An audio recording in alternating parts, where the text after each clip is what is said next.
You ask Tiger to solve. This deals with linear equations with one unknown. The final result is r equals 8. Let's solve it step by step. Group all constants on the right side of the equation. Subtract 5 from both sides. Simplify the arithmetic.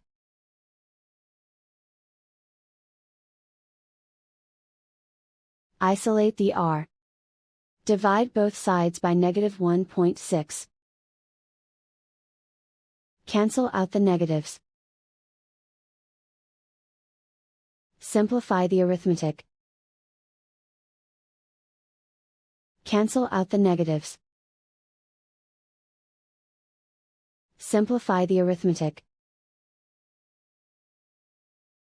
And so the final result is r equals 8.